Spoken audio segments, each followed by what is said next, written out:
Everybody, it's Stream. Today we have a 6-game NBA slate. Game start at 7 o'clock. We have Orlando over Washington, Milwaukee over Cleveland, Atlanta over Charlotte, Minnesota over Houston, and Phoenix over Indiana. Uh, also Philly over Sacramento. So this slate is pretty interesting. There are tons of injuries though, so do keep that in mind. Also, the slate's a lot better on DraftKings than it is on FanDuel. FanDuel, a lot of players are overpriced comparatively, so keep that in mind as well. With that said, let's get into the injury report. For the Magic, Okiki's out. For the Hornets, Ball is doubtful. Oubre and Martin are out, and Hayward is probable. For the Hawks, Capella is questionable. For the Bucks, Giannis is questionable and Middleton is out. For the Cavs, Mitchell is questionable. For the Rockets, Porter Jr. and Smith are both doubtful.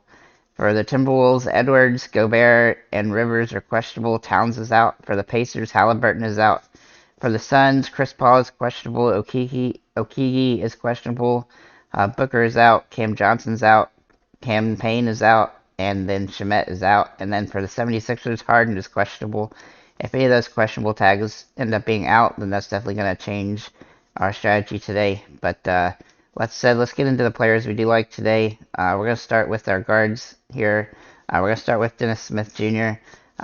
Assuming the Ball ends up out, he should be good to go here. He's been playing up and down, but early in the season he played a lot with Ball out, and he did really well, and he really is a little bit too cheap for his potential, assuming the Ball is out, so that's kind of the deciding factor there. But Ball is unlikely to play today, so I do think he's viable. Then we'll look at Saben Lee for Phoenix. A lot of people were a little surprised of him in the last game, but he'll probably be able to do a similar output today, assuming Chris Paul is out as well. He's been playing pretty solid lately. He's not had too many in the last 4 games, and he just signed another 10-day contract. So I expect him to continue to play well in these games with all the injuries to the Suns. Then we'll look at Trae Young. He's one of my favorite expensive plays today. He's been a little bit inconsistent lately, but his price has also come down some, so he's viable here in a plus matchup against Charlotte.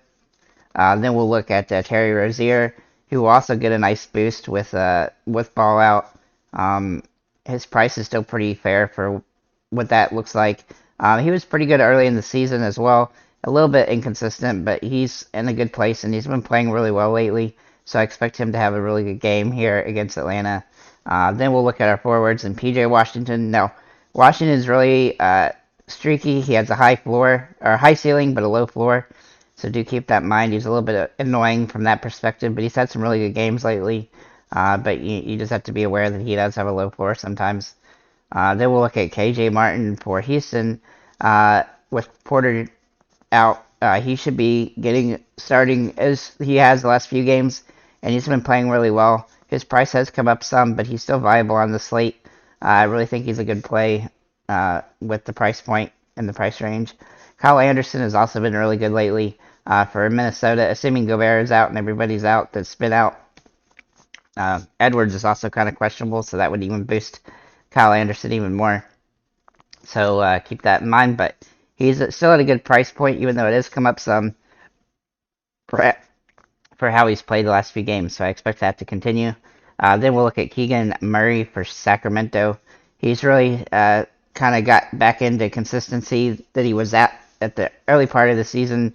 He had a little bit of an issue for a few games in the middle there, but he's been really good lately, and he's had some really big games with some of the injuries to the Kings, so I expect him to play well in this game and continue that. Mikal Bridges for Phoenix also looks really interesting today. Especially with all the injuries to the Suns. He should get a full complement of minutes.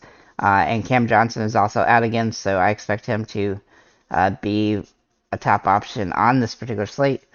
For our centers, we're going to look at Mason Plumlee for Charlotte. He has been playing really consistent lately, and his price is still pretty solid. I wouldn't like him much if he got over $7,000 or something, but he's viable on the slate. Jason Collins, looks like Capella is going to be out, so he's going to be viable. He's been playing really well with Capella out. He had a couple off games, but he's been good the last few, and I expect because his price has come down too, he's got some upside here in the mid-30s. Then we'll look at Evan Mobley finally for Cleveland.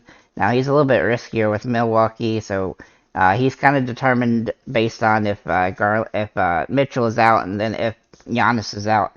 But he's been playing really well, and his price point is pretty fair for his potential. Now let's go and get over to FanDuel. Now, like I told you about FanDuel, a lot of the pricing here is a lot more irritating than it is on DraftKings today. So I'm probably not going to play FanDuel, but I still will give you my top picks here. Saban Lee for Phoenix is one of them.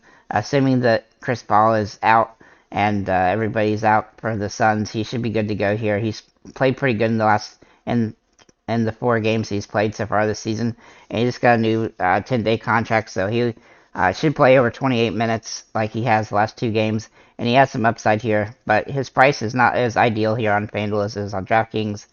D'Angelo Russell, surprisingly a little bit too cheap here on FanDuel for what I expect him to do in this matchup, especially with all the injuries there. He has been a little bit streaky though, so do keep that in mind, but he does have nice upside here on FanDuel itself. Then we'll look at Bridges for Phoenix.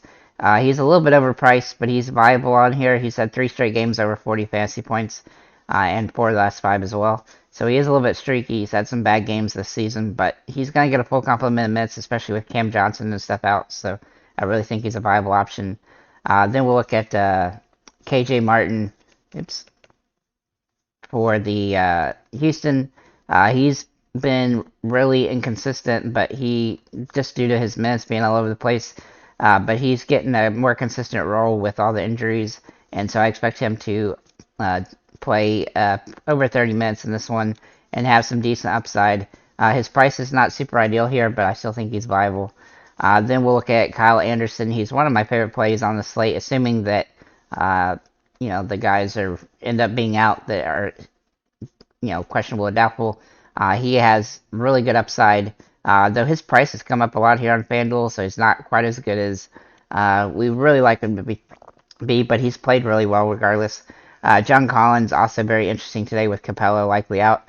He's been playing really well with Capella out for the last couple weeks. He's had a couple off games, but for the most part, his price point is pretty fair for what he can do. PJ Washington,